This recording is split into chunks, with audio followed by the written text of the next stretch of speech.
Ayun guys, kakain tayo ng white rabbit na galing Pilipinas. So, nilagay ko to sa freezer kaya matigas.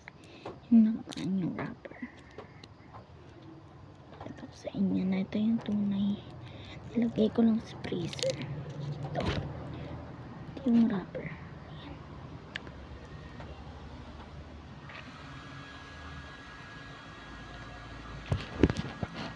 Kanin siya.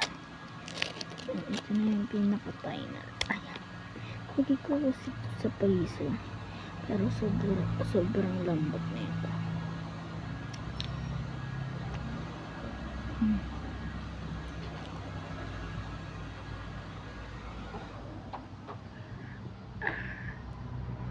Tigas. Lagay ko kasi siya sa freezer. Bye guys.